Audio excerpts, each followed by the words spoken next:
something that's important for a good financial advisor, like a good teacher, and I go back to my father with this. Yeah. And he taught philosophy, so it's a little different, but a little conceptual for me. But is to make it simple, is to take something that's complicated and try to make it simple for people. I think good teachers do that. I think good financial advisors educate their clients and try to put them in a position to make better decisions for themselves.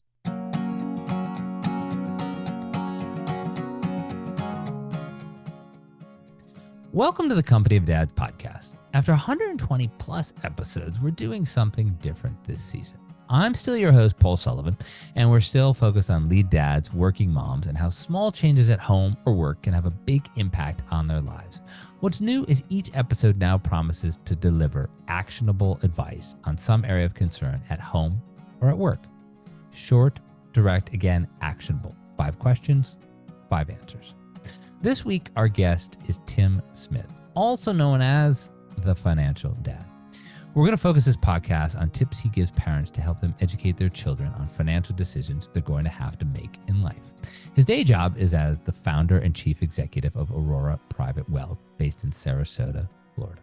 But we're here to talk about his passion for financial literacy. And to establish his bona fides, he's a married father of 3 children, all adults, 2 daughters and a son, launched off into the world. So, Tim, welcome to the Company of Dads podcast. Thank you, Paul. Thanks, Paul, very much. Nice to be here. Let's start with the obvious thing. What is the Financial Dad, and why did you start it with your kids? Financial Dad is a literacy program for younger people. I have a son who, when he was graduating college, asked if I could do a seminar on personal finance for him and his friends who were all graduating together and going into corporate jobs. And I said yes. And they were like, gee, they don't teach this in college. I wish somebody had done this for us before.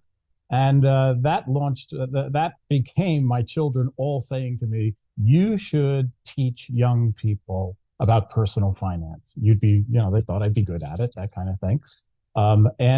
So with their help, with the help in particular of my 2 daughters, we launched something called The Financial Dad, which is videos, and we're about to launch a podcast that help people with financial topics that would be, that you would expect them to be interested in at their ages. We focus on sort of primarily the college age to young adulthood. Okay. Maybe up to 30, 35, that kind of thing. And we're just trying to help them understand the world of personal finance better. And I think it works really well because my daughters ask me actual questions. They are financially illiterate. Forgive me, I love you too, both of you, but they have no finance background at all. One is an actress, one is involved in marketing and public relations and that kind of thing. Never really studied personal finance in any way. So they have the natural questions that young people would ask. And I love answering them. I love educating them. And my father was a college professor for almost 60 years. So I think I got the teacher gene, I love to explain things to people, and I just enjoy it when their eyes light up and they get it, that kind of thing. So I truly, truly enjoy doing this.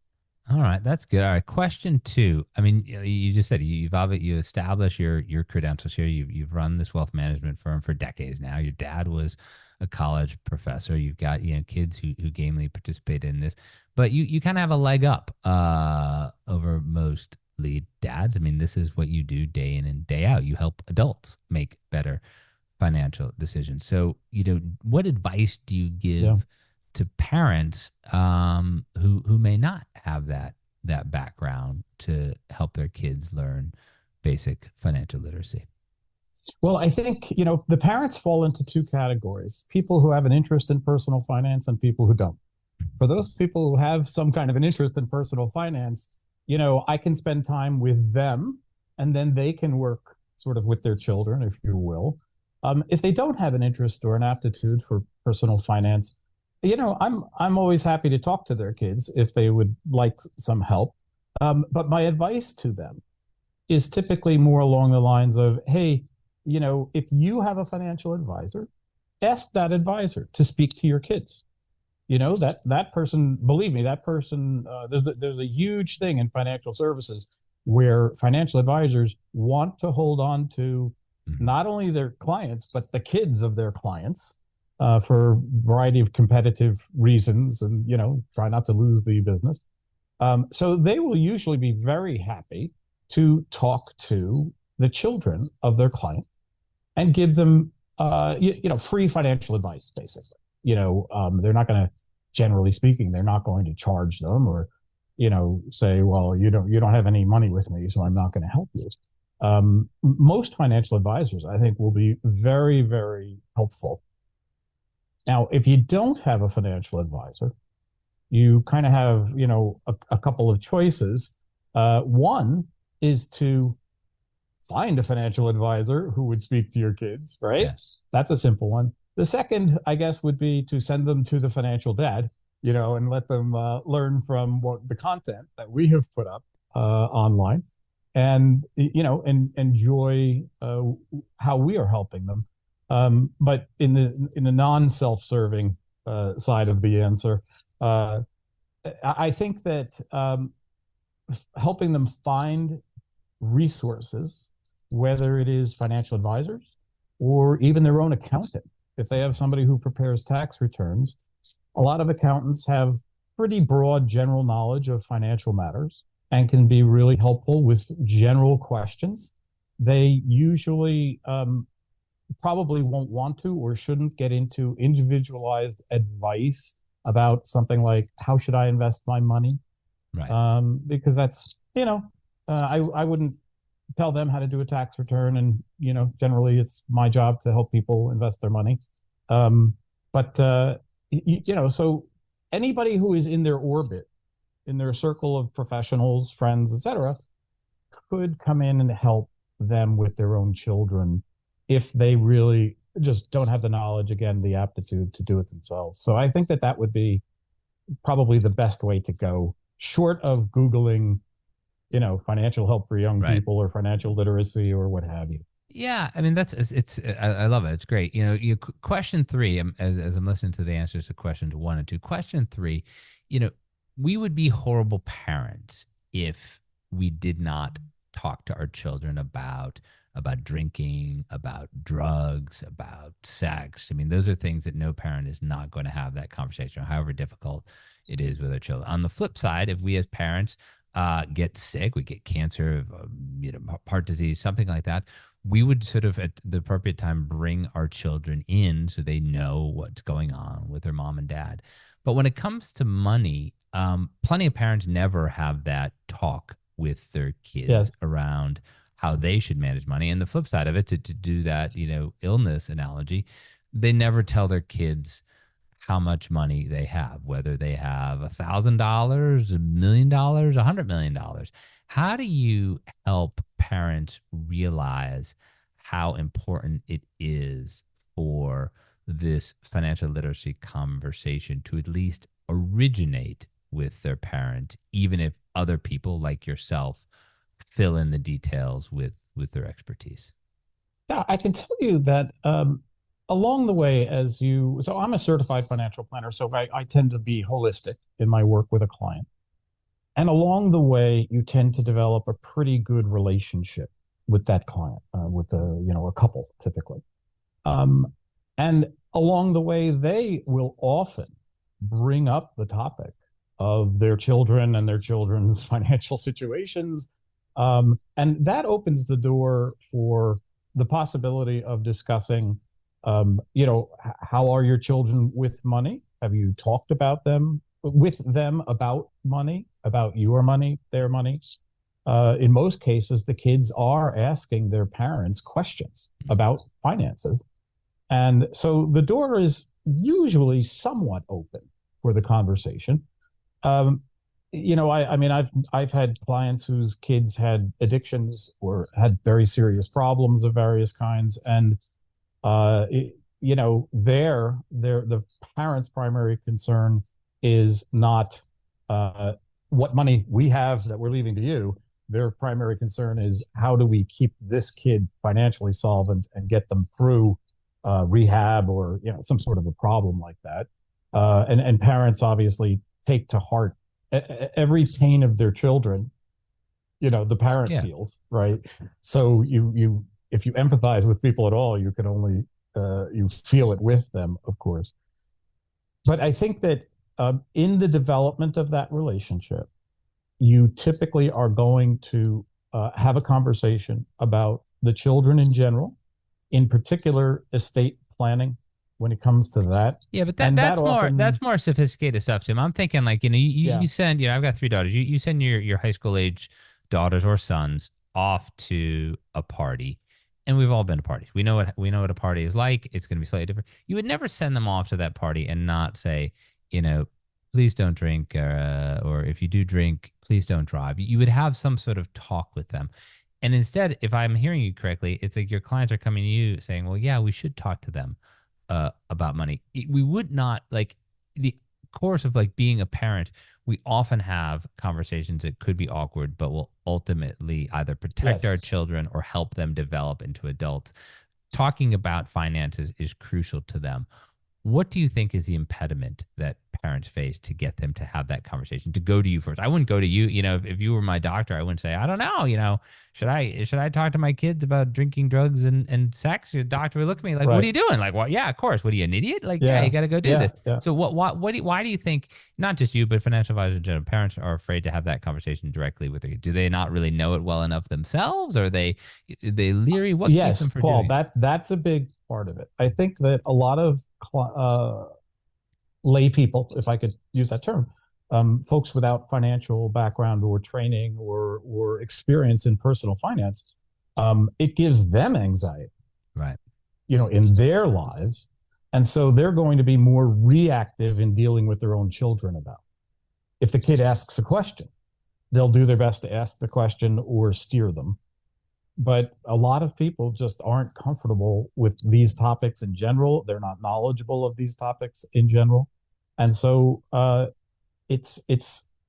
listen, I think most parents know a lot more about sex and drugs and those things than they know about personal finance. I mean, literally, it's we live those other things, or we largely experience those other things when we're teenagers or young adults.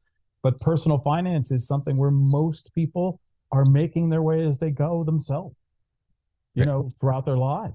Great point. So there simply isn't the uh, comfort level, knowledge level that you might have with other topics that you would now sit down and say, oh, okay, let me explain to you. You're now 22 or you're now 19 Right. in college or whatever it is. I want to explain some things to you about how some things work. I think there's one other thing. Just I'll make this point quickly. The same way that manufacturing has just-in-time delivery, Yeah. when a kid wants or needs to know something, is just the time to tell them Just in in a time way, parenting. Okay. because they'll remember what they needed to know, as opposed to, okay, you're 22, let me tell you 30 things and see if you remember them 4 years from now when something first hits you that you needed to know that for. You know what I mean? So So are you telling me, Tim, that you didn't like sit in your comfy chair with your daughter and say, girls, when I was 17, that's when I fell in love with compound interest? Are you telling me that wasn't the conversation you had with them? no, for me it was mutual funds, but that's a totally separate issue. Yeah, Yeah. I've told my wife, my first love will always be the stock market, so she has to understand, you know. But yeah, that's a good line, Paul. That's funny. All right, this is good. Question four. When my daughters were younger, a Barbie doll in my town cost $10, and so it was really easy for me to do what I call Barbie doll math. You $10, they learn math and 10 frames and all this, and you could say like, how much is that car worth? Well, that would be, 4,000 Barbie dolls. It's like, oh my goodness, 4,000 Barbie dolls. How much is somebody's house worth? And you could equate it in Barbie dolls. And unfortunately, I have three daughters, so it was easy, and they could feel the sort of enormity of the cost of certain things, because all they really wanted was that $10 basic Barbie doll. And I tell you that story because I want to know, like, how do you advise, lead dads, working moms, parents, how do you advise them to use everyday experiences to draw those analogies and teach financial lessons to their children? Well, again, it sort of comes back to their parenting style. There are parents who are, more hands off, and so there's not much to teach them. You know what I mean? Their personal style doesn't lend itself to the sort of example that you gave there. So part of it is know your client and know where you can make a contribution or not, or encourage them or not. For those where you feel you can encourage them, I think it's just a matter of using simple examples myself that they might be able to turn around and use with their children. I think something that's important for a good financial advisor, like a good teacher, and I go back to my father with this. Yeah. And he taught philosophy, so it's a little different, but a little conceptual for me. But is to make it simple, is to take something that's complicated and try to make it simple for people. And so I think good teachers do that. I think good financial advisors educate their clients and try to put them in a position to make better decisions for themselves. So that's my style with a parent who is a client. It would be, look, take this concept, try to make it simple. I'll try to make it simple for you.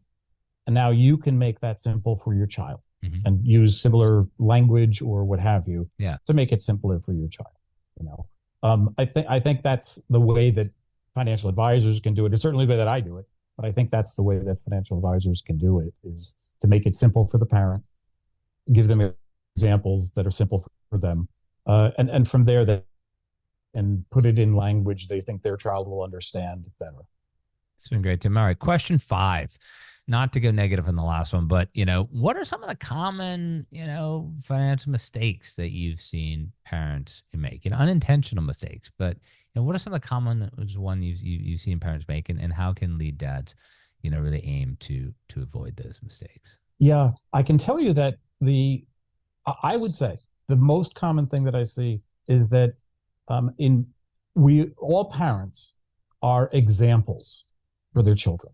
Right? We are the first example that they have of how to behave, how to live our lives, how to relate to other people. The interaction between spouses is their first taste of relationships. What's the appropriate behavior, or yelling and screaming, or talking it out, right? So I think that the biggest issue is parents who don't walk the talk, who make financial mistakes themselves, and their children experience this. I think that's kind of where it comes from, because financial mistakes tend to build anxiety. Okay, so as an example, maybe the number one financial mistake, I have seen people who made $800,000 a year spending $1 million a year. Right, math doesn't work out there. That doesn't pencil out. Credit cards, second home loans, I mean, everything you can imagine to finance a lifestyle that they simply can't afford. Now, that's not most people. Most people are hardworking people who are just struggling to afford their lives and aren't intentionally spending more than they should be, but some are. So that is a bad example to give to kids. Some people are, investment wise, they throw money into the stock market with no strategy, no knowledge, no philosophy of what it is an appropriate way to invest. And then they complain when they get bad results, and the kids see that. You know what I mean? And then there can be relationship problems with improper money management, the budgeting issues, and the fights over money that you have. So really what I'm trying to say is the errors of the parents have an impact on the kids in both the informational aspect and the emotional aspect surrounding money, surrounding monetary decisions. And, kids listen to their parents and they hear their parents talking and they hear, oh, this got screwed up or that got screwed up, or, we, we didn't get wills done. Aunt Sally just died and didn't have a will. Yeah. So I think I'm not giving you terribly good specifics, but I'm giving you more generality that if parents aren't getting professional advice, if they're not knowledgeable themselves, if money is distracting from a good life, a good home life for the kids, and things like that, I think that's a big mistake for parents to make. And I think that a lot of parents could be much better at, informing their children, but also not making these kinds of financial mistakes, as I say, like budgeting issues, not buying insurance. Well, do we have disability insurance? No, we don't have disability insurance. Do we have life insurance? No, I don't have any life insurance. Taxes. We just throw numbers together at the end of the year, and there are, there are pension plans we could be taking advantage of, 401k plans, things like that. But, I missed 5 years of contributions to a retirement plan because I just was lazy. Yeah. Kids pick up on this stuff, and they may not pick up on the what, but they pick up on how they feel from their parents' behavior about it. So that for me is my sense of where parents can fail their kids financially. By their mistakes, they're setting up their kids for anxiety over money, or a lack of knowledge over money that can lead to those very same mistakes going forward. And living a life in anxiety about money is not a pleasant life. You know what I mean? Problem for a lot of people. Yeah. Tim Smith, the financial dad, thank you so much for being my guest today on the Company of Dads podcast. As promised, 5 questions, 5 answers. Thank you. Thank you. But as I sometimes do, I've enjoyed this. I want to ask one bonus question. This will be the bonus 6th question here. You may have, clients who are small business owners, big business owners, entrepreneurial people. And there is a real bent in society like, oh, I want to be entrepreneurial. But being an entrepreneur is very difficult, and it's not for everyone. How do you help parents, understand that, perhaps their kids may not be entrepreneurs, but through the right degree of financial education, financial literacy, you can teach them to be entrepreneurial, if not entrepreneurs? Yeah, that's an amazing question. I have kind of a philosophy that might violate your question in a sense. Entrepreneurialism to me, and I've been on my own for 30 years in business, is a mindset almost more than anything else. It's you have a visionary nature. You see something and you think it can be better, and you're motivated to try to change it. You like working with people, you like organizing, you like creating. Those are attributes and skills that I don't know that parents could say, you should try to be this kind of a person, and it would be good for you. I think where parents can really help kids is in knowing what's an entrepreneurial attribute or mindset. And if a kid doesn't have all of that, try to steer them away. If their mindset is, I want to go in the morning at 9 o'clock, I want to go home at 5, and I want to go to the beach, or I just want to be with my family. I don't want to have to worry about nights or weekends, or, I don't want to think about work when I'm not there. Entrepreneurs are on 24/7. It's just the nature of, having so much in your head that you're working on. And so, if a child expresses those kinds of leanings to a parent and then says, yeah, but I want to create $1 billion company, I think it would be good for the parent to say, I'm not so sure that would be the best direction for you. On the other hand, if a kid is, in a 9 to 5 kind of job, feels, strangled,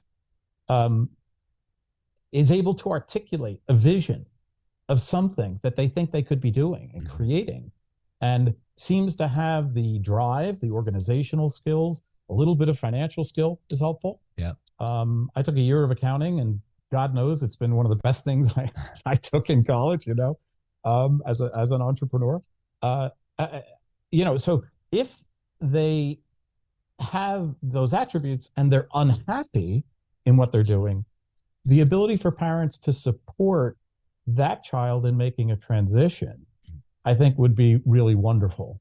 And I know for me, my parents were wonderful when I went to them one day and said, yeah, I've been working at this company for 10 years. I've had it.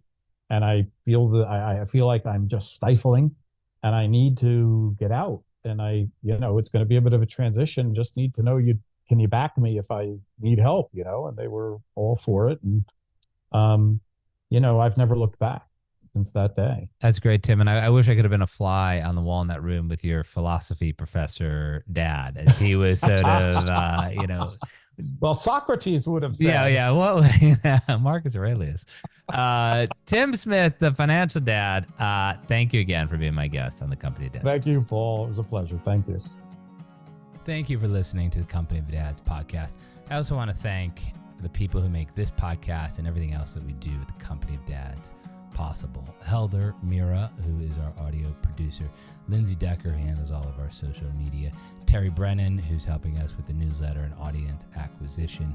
Emily Servin, who is our web maestro. And of course, Evan Roosevelt, who is working side by side with me in many of the things that we do here at the Company of Dads. It's a great team, and we're just trying to bring you the best in fatherhood. Remember, the one-stop shop for everything is our newsletter, The Dad. Sign up at thecompanyofdads.com/thedad. Thank you again for listening.